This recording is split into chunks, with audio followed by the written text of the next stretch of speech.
Les motifs de signalement à la Direction de la protection de la jeunesse, DPJ, en lien avec la négligence ratisse trop large, selon la directrice nationale, Leslie Hill, qui déplore qu'on judiciarise la pauvreté. Il y a beaucoup trop d'enfants qui sont signalés à la protection de la jeunesse, avance-t-elle en entrevue.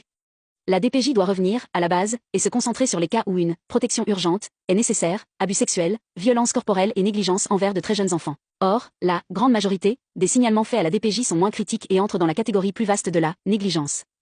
Ce sont des troubles de comportement, de l'exposition à la violence conjugale, de la négligence envers des enfants plus vieux, c'est l'absentéisme scolaire, c'est tout ça, illustre-t-elle. Je ne dis pas qu'il ne faut pas s'occuper de ces jeunes-là. Mais ce n'est peut-être pas la loi sur la protection de la jeunesse qui est le meilleur instrument. Plutôt que de placer les enfants, elle suggère d'offrir aux familles des services intensifs en communauté. Sinon, cela revient à judiciariser la pauvreté, à ses yeux. Ce changement d'approche va être au cœur de la stratégie qu'elle prépare pour réaligner le grand bateau de la DPJ. Le bilan annuel de l'organisme, qui sera dévoilé jeudi, fait état de nouvelles hausses de signalements dans le réseau. Or, paradoxalement, la DPJ accepte de traiter de moins en moins de dossiers. Pour Madame Hill, c'est une preuve de plus que le système ne fonctionne pas. Elle se demande ce qu'il advient des familles dont les dossiers ne sont pas retenus. D'autant plus que la moitié des dossiers rejetés sont signalés de nouveau dans les années qui suivent. Ça veut dire que ce monde-là, pendant ce temps-là, ils n'avaient peut-être pas les services dont ils avaient besoin. En poste pour 3 ans, Madame Hill a été nommée à l'automne 2024, au lendemain des révélations sur le centre jeunesse de la Cité des Prairies, où des éducatrices étaient visées par des allégations de proximité sexuelle et de trafic de drogue. En réponse à ce genre d'inconduite, la grande patronne de la DPJ conclut qu'il faut qualifier davantage les intervenants. Son idée d'imposer un âge minimal pour travailler se heurte à des embûches de nature syndicale, difficiles à dénouer. Discriminer selon l'âge des personnes, par exemple, ne serait pas possible. Mais le recrutement et la formation peuvent être resserrés, à son avis. Depuis 10 ans, les critères d'embauche dans le réseau se sont trop assouplis, fait-elle valoir.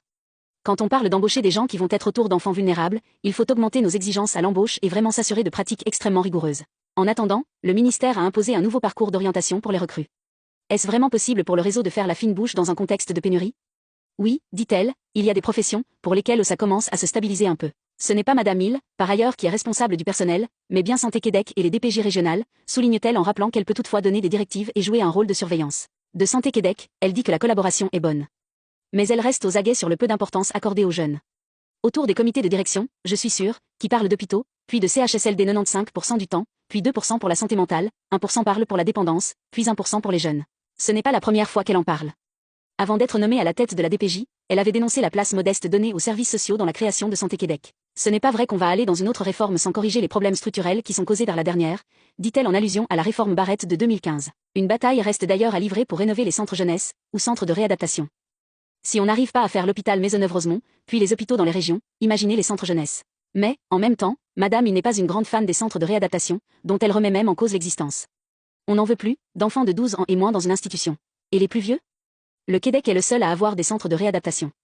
Au Canada, ils font autrement.